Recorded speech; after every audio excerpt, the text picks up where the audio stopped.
नमस्कार, आप देख रहे हैं लाइव टाइम टीवी और आज हमारे साथ शिक्षा मंत्री रोहित ठाकुर जी जुब्बल से यहाँ पर बन चुके हैं। सर, सबसे पहले धन्यवाद हमारे साथ जुड़ने के लिए। किस तरह की सर आपकी बैठक आज यहाँ पर थी, थोड़ा सा जानना चाहेंगे sir. Block Congress committee Jubbal Nawar Kotkhai की हर महीने आपकी बैठक होती है और इस दफा भी हमारी जुब्बल में बैठक हुई है। लेकिन इस बैठक की महत्वता, क्योंकि आगामी हमारे लोकसभा के चुनाव नजदीक है, इसलिए इसकी महत्वता थोड़ी ज्यादा थी और इसमें विशेष रूप से सारी बातों को लेकर चर्चा हुई है कि जैसे ही हमारे प्रत्याशी घोषणा जो संभवतः इस सप्ताह हो जाएगी, उसके उपरांत मैं समझता हूँ सभी कार्यकर्ता जनता जनार्दन के बीच एक एक बूथ जाएंगे और जो एक वर्ष में कांग्रेस सरकार की जो उपलब्धियां रही, हालांकि आप जानती कि कई तरह की आपकी परिस्थितियां हमारे समक्ष थी, चाहे आप वित्तीय स्थिति की बात करेंगे, जितना बड़ा ऋण प्रदेश पे था, साथ ही साथ जो प्राकृतिक आपदा के दौरान पूरे प्रदेश में त्राहिमाम मचा, लगभग कोई 12,000 करोड़ का नुकसान हिमाचल प्रदेश में हुआ, 500 से अधिक हमारी बहुमूल्य जाने गई और ऊपर से किस तरह से नापाक इरादे के साथ केंद्र सरकार ने, भारतीय जनता पार्टी ने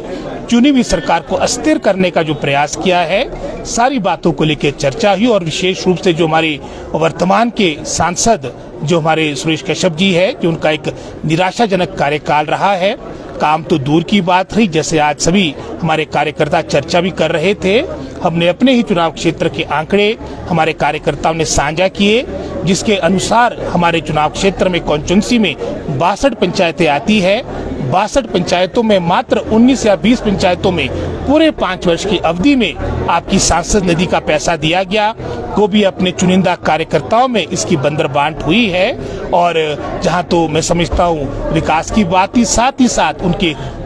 दर्शन भी दुर्लभ रहे और जब ये सारी बातें उनके संज्ञान में आती है, कहीं ना कहीं वो तिलमिला जाते हैं। और निश्चित रूप में जिनका कार्यकाल रहा, चाहे वो भाजपा के जब अध्यक्ष थे, तो चारों परिणाम जो उपचुनाव के दौरान कांग्रेस पार्टी को जो आशीर्वाद हिमाचल प्रदेश की प्रभु जनता जनार्दन ने दिया, उस वक्त भी वो भाजपा के अध्यक्ष थे। और जो हमारी 40 से अधिक आपकी 2022 के जनरल इलेक्शन में जो कांग्रेस पार्टी की जीत हुई, उस दौरान भी वो आपके भाजपा के प्रदेश के अध्यक्ष थे। इसी बात को देखते, उनके निराशाजनक कार्यकाल को देखते हुए मैं समझता हूं उनसे भाजपा के अध्यक्ष के रूप में इस्तीफा मांगा गया। अब जो सांसद की बात है, इसके बारे में भी 17 विधानसभा क्षेत्र की हमारी प्रभु जनता जनार्दन, चाहे उसमें सिरमौर की बात हो, सोलन की बात हो, शिमला जिला की बात हो, यहाँ की जनता जनार्दन ने भी एक अटल संकल्प ले लिया है कि उनके निराशाजनक कार्यकाल को देखते हुए उनको इस दफा मैं समझता हूँ भारी मतों से हराएंगे। जी, अगर बात की जाए सर, विपक्ष यहाँ पर कह रहा है कि बहुत समय कांग्रेस को कहीं ना कहीं प्रत्याशी चुनने में यहाँ पर लग रहा है और एक तरफ आपके कार्य शुरू हो चुका है बीजेपी का, क्या कहेंगे सर इसे लेकर आप? जहाँ तक भाजपा के प्रत्याशी घोषित करने की बात है, 6 प्रत्याशियों ने वही घोषित किए जो कांग्रेस पार्टी के थे और जो मैं समझता हूँ सही मायने में भाजपा के प्रत्याशी है, वो कहीं ना कहीं कांग्रेस की ही मदद करेंगे। और भी जो उन्होंने चयन किया है, जल्दबाजी में किया है। हमारे चुनाव आप जानते हैं कि 7वें चरण में है और हर बात को देखते हुए, प्रोज और कॉन्स को देखते हुए, गुण दोष को देखते हुए हमारे प्रत्याशियों का चयन होगा। और जैसे मैंने पहले कहा, इसी सप्ताह हमारे प्रत्याशियों की घोषित होगी और हमें पूर्ण विश्वास है अपने कार्यकर्ताओं के परिश्रम, मेहनत, संघर्ष से, हिमाचल प्रदेश की प्रभु जनता जनार्दन के आशीर्वाद से, चाहे लोकसभा की बात हो, चाहे उपचुनाव की बात हो, जो एक तरह से हमारी भारतीय जनता पार्टी ने प्रदेश पे थोपे है, प्रभु जनता जनार्दन का आशीर्वाद कांग्रेस पार्टी को मिलेगा और हमारी वर्तमान की सुखविंदर सिंह सुक्खू की अगुवाई में जो हमारी सरकार है, उसको और बल मिलेगा। जी, चुनाव प्रभारी भी आपको बनाया गया, उसके बारे में क्या कहेंगे सर आप? तो एक जिम्मेदारी मुझे दी गई है और यही मैंने अपने सभी कार्यकर्ताओं से ये आग्रह किया है कि सबसे बड़ी शक्ति, जहाँ तक मेरी बात आती, मेरे कार्यकर्ता है कोटखाई नावर जुब्बल के, और ये जो जिम्मेदारी है हम सबकी सामूहिक है,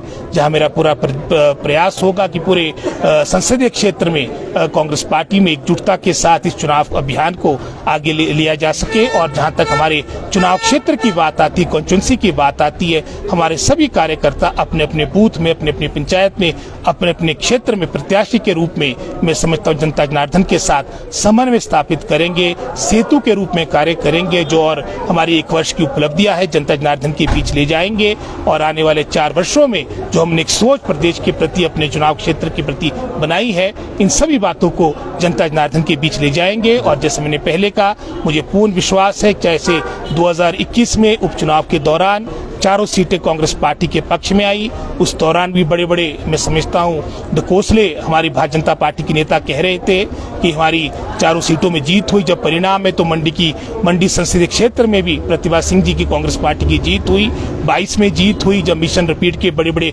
दावे भारतीय जनता पार्टी कर रही थी, और 2023 में आपकी शिमला नगर निगम जो एक तरह से मिनी हिमाचल कहा जाता है, यहाँ पर भी 3/4 मेजॉरिटी के साथ कांग्रेस पार्टी को आशीर्वाद शिमला की जनता जनार्दन ने दिया है। अब जो एक नई परीक्षा हमारे समक्ष है, यहाँ पर भी हमें पूर्ण आशा है कि हिमाचल की प्रबुद्ध जनता जनार्दन, हमारे कार्यकर्ताओं की मेहनत परिश्रम, ये सभी बातों को लेकर मैं समझता हूँ अच्छी जीत कांग्रेस पार्टी को हासिल होगी। जी धन्यवाद सर।